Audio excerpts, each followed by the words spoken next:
Hello, it's time for chapter 2 of Charlotte's Web, and chapter 2 is called Wilbur.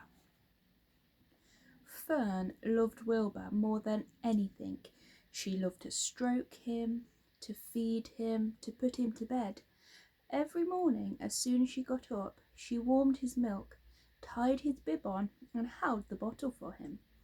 Every afternoon when the school bus stopped in front of her house, she jumped out and ran to the kitchen to fix him another bottle. She fed him again at supper time and again just before going to bed. Mrs. Arabelle gave him a feeding around noontime each day when Fern was away in school.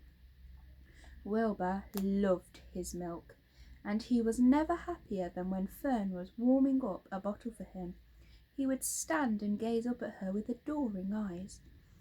For the first few days of his life, Wilbur was allowed to live in a box near the stove in the kitchen. Then when Mrs. Arabelle complained, he was moved to a bigger box in the woodshed. At 2 weeks of age, he was moved outdoors. It was apple blossom time and the days were getting warmer. Mr. Arabelle fixed a small yard specially for Wilbur under an apple tree and gave him a large wooden box full of straw with a doorway cut in it so he could walk in and out as he pleased. "Won't he be cold at night?" asked Fern. "No," said her father. "You watch and see what he does." Carrying a bottle of milk, Fern sat down under the apple tree inside the yard. Wilbur ran to her and she held the bottle for him while he sucked.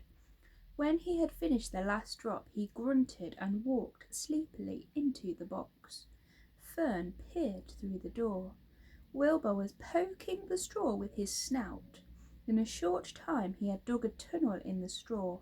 He crawled into the tunnel and disappeared from sight, completely covered with straw. Fern was enchanted. It relieved her mind to know that her baby would sleep covered up and stay warm. Every morning after breakfast, Wilbur walked out to the road with Fern and waited for her till the bus came. She would wave goodbye to him and he would stand and watch the bus until it vanished round a turn. While Fern was in school, Wilbur was shut up inside his yard, but as soon as she got home in the afternoon, she would take him out and he would follow her around the place. If she went into the house, Wilbur went too. If she went upstairs, Wilbur would wait at the bottom step until she came down again. If she took her doll for a walk in the doll carriage, Wilbur followed along. Sometimes on these journeys, Wilbur would get tired, and Fern would pick him up and put him in the carriage alongside the doll.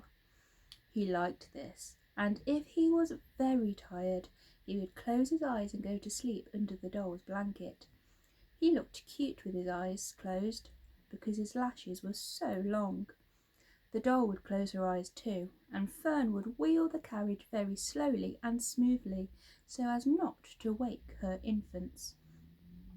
One warm afternoon, Fern and Avery put on a bathing suit and went down to the brook for a swim. Wilbur tagged along at Fern's heels. When she waded into the brook, Wilbur waded in with her. He found the water quite cold, too cold for his liking, so while the children swam and played and splashed water at each other, Wilbur amused himself in the mud along the edge of the brook, where it was warm and moist and delightfully sticky and oozy. Every day was a happy day, and every night was peaceful. Wilbur was what farmers call a spring pig, which simply means he was born in the springtime. When he was 5 weeks old, Mr. Arabelle said he was now big enough to sell and would have to be sold. Fern broke down and she wept, but her father was firm about it. Wilbur's appetite had increased. He was beginning to eat scraps of food in addition to milk. Mr. Arabelle was not willing to provide for him any longer. He had already sold Wilbur's 10 brothers and sisters. "He's got to go, Fern," he said. "You have had your fun raising a baby pig, but Wilbur is not a baby any longer and he has got to be sold." call up the Zuckermans, suggested Mrs. Arabelle to Fern. Your Uncle Homer sometimes raises a pig, and if Wilbur goes there to live, you can walk down the road and visit him as often as you like. How much money should I ask for him? Fern wanted to know. Well, said her father, he's a runt.